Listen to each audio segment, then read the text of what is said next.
Science की नज़र में तदफीन के एक दिन बाद यानी ठीक 24 घंटे बाद इंसान की आंतों में ऐसे कीड़ों का गुरूह सरगर्म अमल हो जाता है जो मुर्दे के पाखाने के रास्ते से निकलना शुरू हो जाता है। साथ नाकाबिल बर्दाश्त बदबू फैलना शुरू करता है, जो कि दरअसल अपने हम पेशा कीड़ों को दावत देते हैं। ये ऐलान होते ही बिच्छू और तमाम कीड़े मकोड़े इंसान के जिस्म की तरफ हरकत करना शुरू कर देते हैं और इंसान का गोश्त खाना शुरू कर देते हैं। तदफीन के 3 दिन बाद सबसे पहले नाक की हालत तब्दील होना शुरू हो जाती है। 6 दिन बाद नाखून गिरना शुरू हो जाते हैं। 9 दिन के बाद बाल गिरना शुरू हो जाते हैं। इंसान के जिस्म पर कोई बाल नहीं रहता और पेट फूलना शुरू हो जाता है। 17 दिन बाद पेट फट जाता है और दीगर अज्जा बाहर आना शुरू हो जाते हैं। 60 दिन बाद मुर्दे के जिस्म से सारा गोश्त खत्म हो जाता है। इंसान के जिस्म पर बोटी का एक टुकड़ा बाकी नहीं रहता।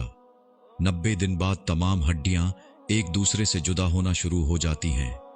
1 साल बाद हड्डियां बोसीदा हो जाती हैं और बिलाखिर जिस इंसान को दफनाया गया था उसका वजूद खत्म हो जाता है।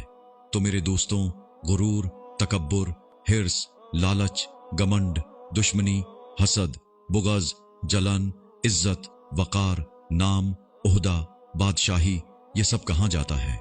सब कुछ खाक में मिल जाता है। इंसान की हैसियत ही क्या है? मिट्टी से बना है, मिट्टी में दफन होकर मिट्टी हो जाता है।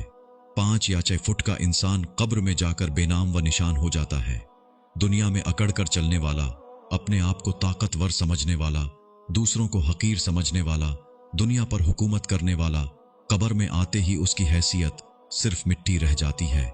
लिहाजा इंसान को अपनी अबदी और हमेशा की जिंदगी को खूबसूरत और पुरसुकून बनाने के लिए हर लम्हा फिक्र करनी चाहिए, अल्लाह को याद करना चाहिए, हर नेक अमल और इबादत में इखलास पैदा करना चाहिए और खात्मा बिलखैर की दुआ करनी चाहिए।